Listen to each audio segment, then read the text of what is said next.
अस्सलामु अलैकुम प्यारे अज़ीज़ों, उम्मीद करता हूँ कि आप खैर व आफ़ियत से होंगे। आज की इस क्लास में हम मद्द मुनफ़सल के बारे में पढ़ेंगे कि मद्द मुनफ़सल किसे कहते हैं और मद्द मुनफ़सल की मिक़दार क्या है और मद्द मुनफ़सल की पहचान क्या है। जैसा कि आपको मालूम है कि हमने पिछली क्लास में हरूफ मद्दा के बारे में पढ़ा था कि हरूफ मद्दा कौन कौन से हैं और इनको हरूफ मद्दा क्यों कहते हैं और हरूफ मद्दा की पहचान क्या है। अगर किसी ने हमारी वो क्लास नहीं देखी तो पहले उसे देखें, उसके बाद आज की इस क्लास को देखें तो आपको मद्द मुनफ़सल का ये कायदा समझ में आ जाएगा। अब हम चलते हैं मद्द मुनफ़सल के कायदे की तरफ कि मद्द मुनफ़सल का कायदा क्या है। जब हरूफ मद्दा के बाद हमज़ा दूसरे कलमे में आ जाए तो इसे मद्द मुनफ़सल कहते हैं। एक बार फिर मैं रिपीट करता हूँ, जब हरूफ मद्दा के बाद हमज़ा आ जाए दूसरे कलमे के अंदर तो इस मद को मद्द मुनफ़सल कहा जाएगा।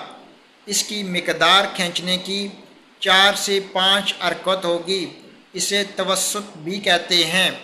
इसकी खींचने की जो मिक़दार है वो 4 से 5 हरकत के बराबर है, यानी 4 से 5 हरकत तक हम खींच कर इस मद्द मुनफ़सल को पढ़ेंगे। अब हम थोड़ी सी प्रैक्टिस करते हैं। सबसे पहले हमने अलिफ के कायदे को जानना है। जब भी हरूफ मद्दा यानी जब भी हरूफ मद्दा हमज़ा दूसरे कलमे में होगी तो हमने वहाँ पर मद्द मुनफ़सल का कायदा इस्तेमाल करना है। अब देखें, जैसे लिखा हुआ है, इन्ना आतैना कल कौसर, इन्ना आतैना कल कौसर, इन्ना आतैना कल कौसर। अब देखें, लफ्ज़ है इन्ना। अब नून के बाद अलिफ जो है वो उसको हरूफ मद्दा कहते हैं, क्योंकि अलिफ से पहले जो हर्फ है उसके ऊपर ज़बर है, इसलिए इसको अलिफ मद्दा कहते हैं, जैसे कि पिछली क्लास में हमने आपको बताया है। और हरूफ मद्दा के बाद आगे फिर देखें, हमज़ा दूसरे कलमे में है, इन्ना के कलमे में नहीं है। आतवैना जो अल्फाज है उस कलमे के अंदर है, ये दूसरे अल्फाज के अंदर मौजूद है, इसलिए यहाँ पर मद्द मुनफ़सल होगी। हमने इसको 4 से 5 हरकत के बराबर खींच कर पढ़ना है। इन्ना आतैना कल कौसर, इन्ना आतैना कल कौसर। अब देखें, हमने यहाँ पर मद्द मुनफ़सल का कायदा इस्तेमाल किया है।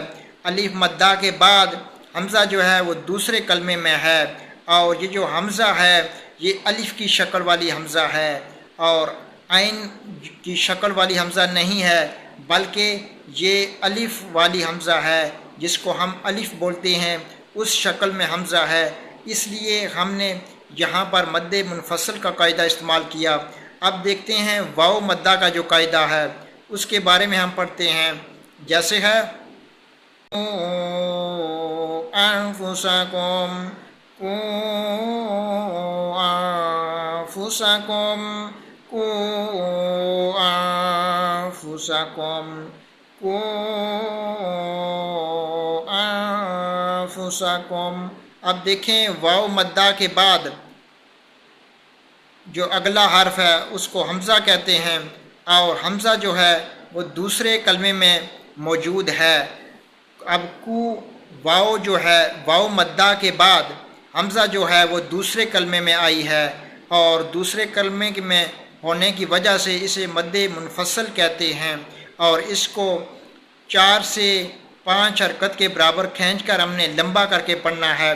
پھر ایک بار پریکٹس کرتے ہیں، آپ بھی ساتھ پریکٹس کریں، جیسے ہے کو انفسکم، کو انفسکم، کو انفسکم، کو انفسکم۔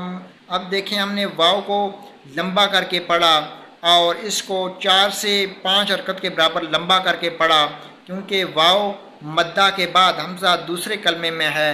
یہ جو حمزہ ہے یہ الف کی شکل والی حمزہ ہے، عین شکل والی حمزہ نہیں ہے۔ اگر عین شکل والی حمزہ ہوتی تو اس پر پھر دوسرا قاعدہ استعمال ہوتا۔ اب یہ الف شکل والی حمزہ ہے، اس لیے ہم اس کو مد منفصل کہتے ہیں۔ مد کے معنی ہے کھینچنا، اور منفصل کہتے ہیں یعنی کہ علیحدگی، یعنی کلمے میں اسی کلمے کے اندر یہ مد موجود نہیں ہے۔ اب ایک اور حرف دیکھتے ہیں، جیسے ہے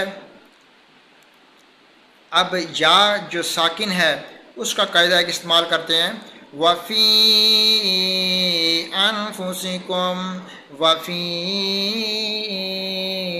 انفسکم، وفی انفسکم، وفی انفسکم۔ اب دیکھیں یا ساکن ہے اور اس سے پہلے جو حرف ہے اس کے نیچے زیر ہے، اس لیے یہ یا مدہ ہوا۔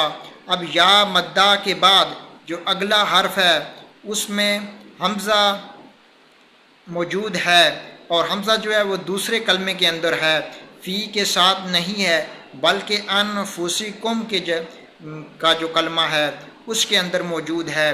اب جب ہم پڑھیں گے تو یہاں پر مد منفصل کا قاعدہ استعمال کریں گے، وفی انفسکم، وفی انفسکم۔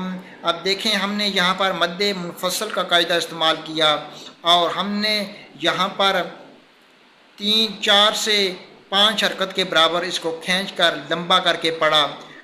امید کرتا ہوں کہ آپ کو ہماری یہ کلاس سمجھ میں آئی ہوگی۔